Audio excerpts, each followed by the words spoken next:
عم خالد، انت اتجننت ولا ايه؟ انت عندك 72 سنة. ازاي تبص عليا من خرم في الحيطة؟ ايه اللي خلاك تعمل خرم في الحيطة اساسا عشان تبص على جارتك؟ اللي حصل ده ما يتصدقش. خالد جارنا اللي عنده 72 سنة معقول يعمل كده؟ يا لهوي على اللي شفته في اليوم ده. أول ما عرفت الموضوع قلت له عيب عليك يا راجل، ده أنا زي بنتك الصغيرة. أنا غلطانة إن أنا سكنت الشقة دي أساسا. المشكلة إن الشقة دي مش بتاعتي، أنا مأجراها من مدام فايزة. اكتشفت الموضوع ده في يوم كنت راجعة فيه من الشغل. كنت بغير هدومي عادي وبعدين دخلت أنام. فجأة حسيت إن في عين بتبص عليا من الشقة اللي جنبي. بصيت كويس لقيت خرم صغير مفتوح. أول ما شفت خالد بيبص عليا اتجننت. انت ازاي راجل في سنه ده يعمل كده؟ جريت بسرعة على شقته وفضلت أخبط على الباب جامد جامد جامد. فتح لي الباب بالعافية تاني يدوب قادر يمشي. قلت له مش عيب عليك يا راجل؟ مش عيب الواحد في سنك وشايبتك يعمل كده؟ ولا ده بقى حلال للعيال الصغيرة؟ قال لي عملت ايه يا مدام؟ قلت له عملت ايه؟ تعالى اما اوريك. وفعلا أخدته عند أوضته، أوضة نوم لازقة في الأوضة بتاعتي. وريته الخرم، لقيته كان مغطيه ببلاستر عشان ما اخدش بالي من عنده. قلت له معقول تعمل كده؟ قال لي والله العظيم غصب عني. أنا هقول لك كل حاجة بمنتهى الصراحة يا بنتي، بس أوكي خليكي هادية وبلاش فضايح. قلت له فضايح؟ اللي زيك ده يعرف معنى الفضايح. لو كنت بتخاف من الفضايح ما كنتش عملت كده. قال لي أرجوك اسمعيني. قلت له أسمعك، اتفضل قول. فضل يتكلم يا جماعة. عارفين قال لي إيه؟ مش هتصدقوا.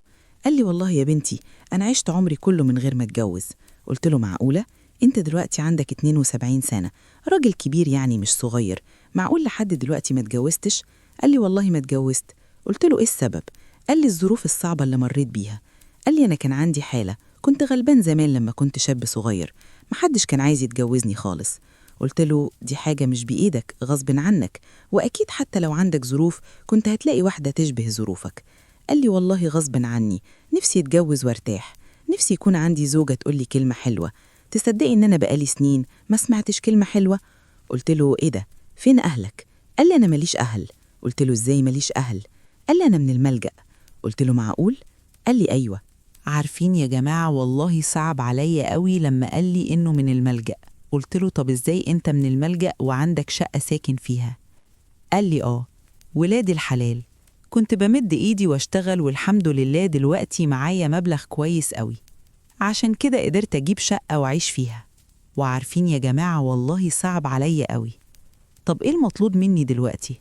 الخرم اللي انت عملته ده لازم يتسد فوراً، تجيب جبس وتسده.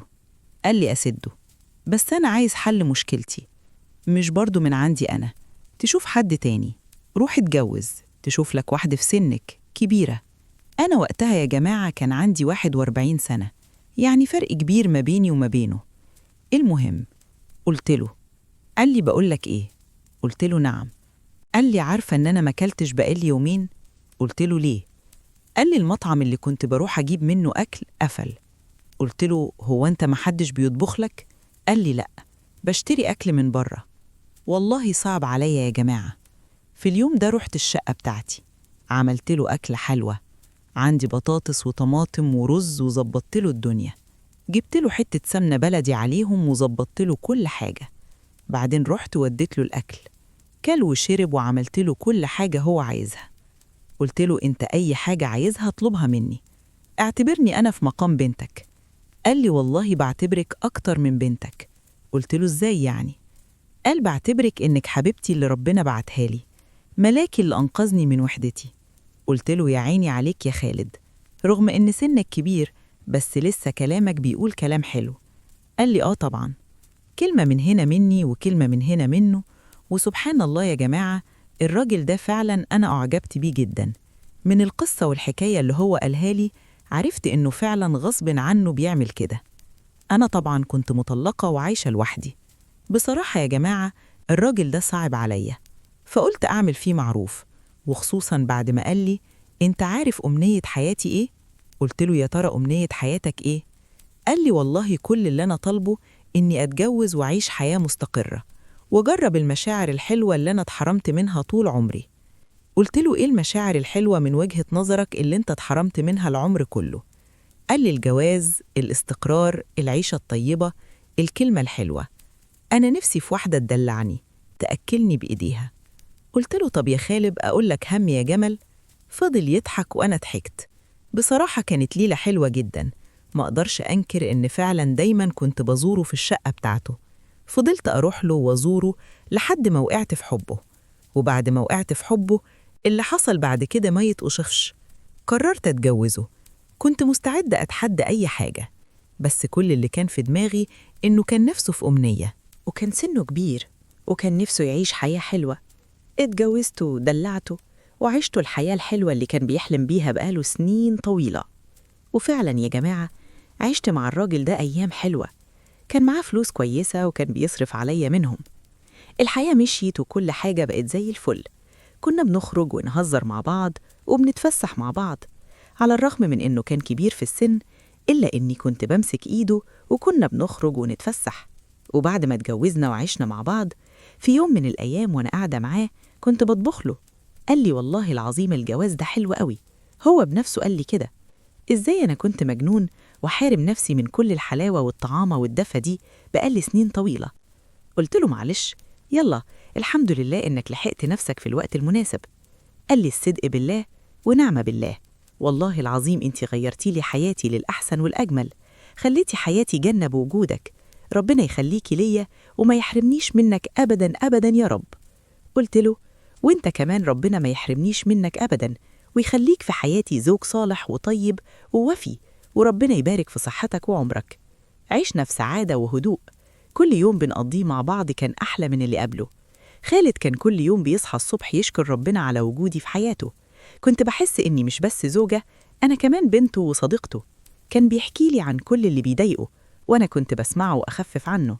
وبعد فترة ربنا كرمنا بطفل سميناه علي، كان زي القمر. لما خالد شاف علي أول مرة عيط من الفرحة. كان بيقول معقولة ربنا رزقني بطفل بعد السنين دي كلها؟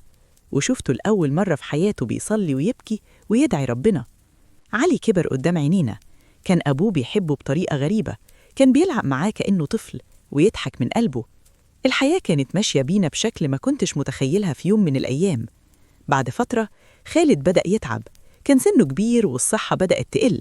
كنت خايفة عليه جدا، كنت بفضل معاه وأرعاه طول الوقت.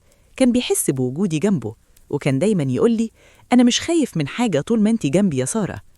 وفي يوم كان قاعد معايا قال لي أنا متأكد إن ربنا بعتك ليا عشان أعيش الأيام الحلوة دي. أنا خلاص مش عايز حاجة من الدنيا تاني. أنا اتجوزت وبقى عندي زوجة بتخاف عليا وبقى عندي ابن. كل اللي كنت بحلم بيه اتحقق. أتمنى إن قصتي تكون عجبتكم واستفدتوا منها. عايزة أقول لكم حاجة قبل ما أنهي. الحب زي ما قلت لكم إحساس جميل، والجواز ده نعمة كبيرة من ربنا. لو أنت مقتدر وعندك فلوس تقدر تتجوز وتعيش بالحلال، عشان الحلال دايم ودايما الحرام عمره قصير. أشوفكم على خير في قصة جديدة. تحياتي واحترامي وتقديري. سلام.